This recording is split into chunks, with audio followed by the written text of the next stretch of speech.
ومن آياته أن خلق لكم اعوذ باللہ من الشیطان الرجیم بسم اللہ الرحمن الرحیم۔ آج کا ہمارا موضوع ہے قرآن کریم کی پیشین گوئیاں۔ ان چیزوں سے ہمیں پتہ چلتا ہے کہ قرآن کریم اللہ پاک کی ایک سچی کتاب ہے، کیونکہ جو باتیں قرآن مجید میں فرمائی گئی ہیں، خواہ وہ پیشین گوئیاں ہوں، وہ حرف بحرف پوری ہوئیں، اور ان چیزوں کو دیکھ کر ہی ہمارا ایمان پختہ ہو جاتا ہے۔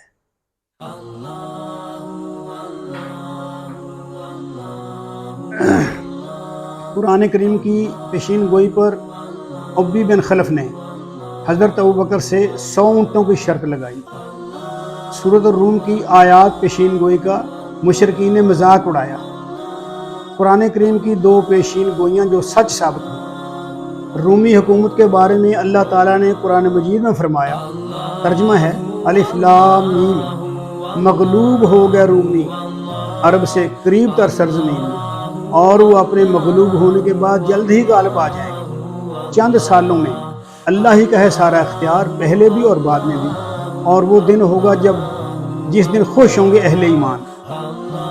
تو واقعہ اس طرح ہوا کہ ہرکل کے تخت نشین ہوتے ہی ایران نے انطاکیہ پر قبضہ کر لیا۔ اس کے بعد ایرانیوں نے دمشق اور بیت المقدس پر بھی قبضہ کر لیا۔ 9000 عیسائیوں کو قتل کر دیا گیا۔ شہر کے تمام بڑے بڑے گرجوں کو مسمار کر دیا گیا۔ خسرو پرویز بہت متکبر ہو گیا، یعنی یہ ایران کا بادشاہ تھا خسرو پرویز، جو فتح پر فتح کرتا چلا جا رہا تھا۔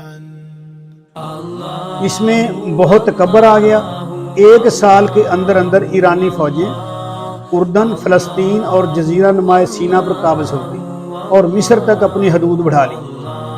مکہ معظمہ میں اس وقت تاریخی جدوجہد جاری تھی۔ یہاں محمد صلی اللہ علیہ وسلم اور قریش ایک دوسرے سے برسرے پیکار تھے، ان کی لڑائیاں ہو رہی تھیں۔ سن 615 عیسوی میں مسلمانوں کو قریش کے مظالم سے تنگ آ کر حبش کی عیسائی سلطنت میں پناہ لینی پڑی، جو کہ روم کی حلیف تھی۔ اس وقت ہر شخص رومیوں پر ایرانی غلبے کی بات کر رہا تھا۔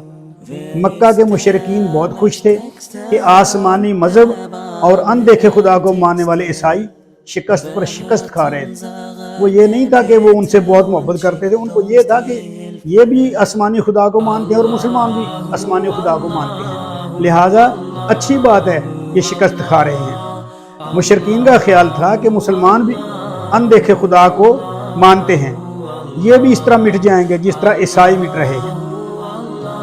یہی حالات تھے کہ سورۃ الروم نازل ہوئی، جس میں فرمان خدا تھا کہ قریب کی سرزمین یعنی دمشق میں رومی مغلوب ہو گئے، مگر اس شکست اور مغلوب ہونے کے چند سال بعد پھر رومی غلبہ حاصل کر لیں گے، اور وہ دن ایسا ہوگا کہ اس فتح سے مسلمان خوش ہو جائیں گے۔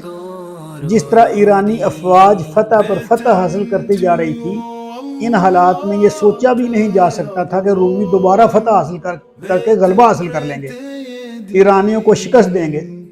ظاہرہ حالات میں رومیوں کی فتح ناممکن نظر آتی تھی۔ سن 619 عیسوی تک پورے مصر پر ایرانی غالب آ گئے تھے، اور ادھر بیچارے مسلمان قریشی جابروں ظالموں کے ظلم برداشت کر رہے تھے۔ ایرانی فتوحات پر فتوحات کرتے جا رہے تھے کہ کیسر روم نے، یعنی روم کے جو بھی بادشاہ ہوتا تھا اس کو کیسر کہتے تھے، یہ لقب تھا روم کے بادشاہوں کا۔ کیسر روم نے نہایت عاجزی کے ساتھ درخواست کی کہ وہ ہر شرط پر صلح کے لیے تیار ہے، لیکن خسرو نے متکبرانہ انداز میں کہا کہ صلح کی شرط یہ ہے کہ کیسر روم زنجیروں میں بند کر میرے حضور پیش ہو کر اپنے خدا کو چھوڑ کر خدائے آتش یعنی آگ کے خدا کو تسلیم کر لے، کیونکہ ایرانی آگ کو خدا سمجھتے تھے اور آگ ہی کی عبادت کیا کرتے تھے۔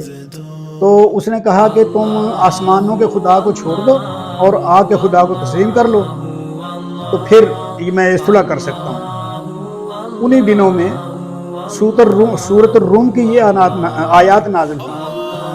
یہی وقت تھا، یہی حالات تھے کہ اللہ پاک نے نبی کریم صلی اللہ علیہ وسلم پر سورۃ روم کی آیات نازل فرمائی۔ جن میں کہا گیا تھا کہ رومی مغلوب ہو گئے، رومی اب مغلوب ہو گئے ہیں، لیکن چند سال بعد پھر رومی جیت جائیں گے۔ ان آیات کا کفار نے مذاق اڑایا، مذاق اس طرح اڑایا کہ وہ تو سمجھ نہیں سکتے تھے کہ کبھی رومی دوبارہ بھی جس طرح ان کو شکست ہوئی ہے کہ دوبارہ بھی وہ حکومت میں آ جائیں گے، دوبارہ فتح پا لیں گے۔ روم تو ختم ہو گیا، اب روم کے جیتنے کا سوال ہی پیدا نہیں ہوتا۔ ابی بن خلف نے شرط لگائی کہ اگر یہ شرط لگائی تھی حضرت ابوبکر رضی اللہ تعالیٰ عنہ سے، شرط لگائی کہ اگر 3 سال کے اندر رومی غالب آ گئے تو میں آپ کو 10 اونٹ دوں گا، اور غالب نہ آئے تو تم کو 10 اونٹ دینا ہوں گے۔ یہ شرط لگ گئی۔ نبی اکرم صلی اللہ علیہ وسلم کو جب اس شرط کا علم ہوا تو آپ صلی اللہ علیہ وسلم نے فرمایا کہ عربی زبان میں بیزا کا معنی 10 سے کم ہے، یعنی سورۃ الروم میں فی بیزا سنین کا ذکر آیا تھا، تو بیزا کے جو چند سال ہیں وہ 10 سے کم ہوتے ہیں۔ قرآن میں یہی لفظ نازل ہوا تھا۔ آپ نے فرمایا کہ شرط کا عرصہ 10 سال کر لو اور اونٹوں کی تعداد بڑھا کر 100 کر لو۔ اس طرح وہ 100 اونٹوں کی شرط طے ہو گئی۔ اس وقت مشرکین نے جو شرط لگائی اور مسلمانوں نے بھی لگائی، یعنی حضرت ابوبکر نے ابی بن خلف کے ساتھ، تو اس وقت جوا حرام نہیں ہوا تھا اور نہ ہی شرط لگانا حرام ہوا تھا، اس لیے یہ شرط لگ گئی۔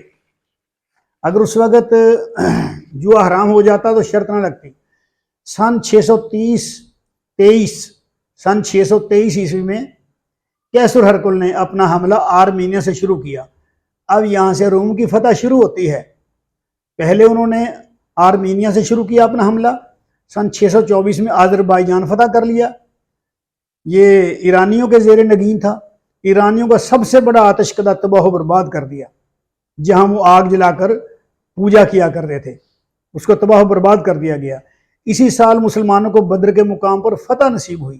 یہ بھی خوشخبری اللہ نے دی مسلمانوں کو، جو کہ سورۃ الروم میں درج ہے۔ اس طرح دونوں پیشین گوئیاں 10 سال کی مدت ختم ہونے سے پہلے ہی پوری ہو گئیں۔ پھر روم کی فوجوں نے حملہ جاری رکھا اور ایرانیوں کو مسلسل دباتی چلی گئیں۔ ایرانیوں کی کمر ٹوٹ گئی۔ خسرو پرویز کے گھر میں بغاوت ہو گئی اور اس کو قید کر لیا گیا۔ اس کے 18 بیٹے اس کے سامنے قتل کر دیے گئے، اور چند روز بعد وہ خود بھی قید کی سختیاں برداشت کرتے ہوئے ہلاک ہو گیا۔ اسی سال صلح حدیبیہ ہوئی، جس کو قرآن مجید میں عظیم فتح کہا گیا ہے۔ مقدس صلیب جس کو خسرو پرویز اٹھا کر لے گیا تھا، اس کے بیٹے کباد ثانی نے مقبوضات واپس کر دی، یعنی جتنے مقبوضات تھے، جن جن زمینوں پر قبضہ کیا ہوا تھا، وہ بھی واپس کر دیں، اور اس مقدس صلیب بھی واپس کر دی۔ سن 629 عیسوی میں کیسر خود اس صلیب کو اس کی اصلی جگہ پر رکھنے کے لیے خود بیت المقدس گیا۔ اسی سال نبی کریم صلی اللہ علیہ وسلم نے عمرۃ القضاء ادا کرنے کے لیے ہجرت کے بعد پہلی مرتبہ آپ مکہ تشریف لے گئے۔ سب لوگوں پر ظاہر ہو چکا تھا کہ قرآن مجید کی بیان کردہ پیشین گوئی سچی تھی۔ عرب کے بہت سے مشرکین اس بات سے متاثر ہو کر ایمان لے آئے۔ ابی بن خلف کے وارثوں کو شرط ہارنے پر 100 اونٹ حضرت ابوبکر صدیق کے حوالے کرنا پڑے۔ وہ ان اونٹوں کو لے کر نبی کریم صلی اللہ علیہ وسلم کی خدمت میں حاضر ہوئے۔ جب شرط لگائی تھی اس وقت جوا حرام نہیں تھا، مگر بعد میں اس کے حرام ہونے کا حکم آ گیا، لہٰذا آپ نے حکم دیا کہ اونٹوں کو صدقہ کر دیا جائے۔ اس طرح اسلام اور قرآن کی سچائی ہر خاص و عام پر آشکارا ہو گئی۔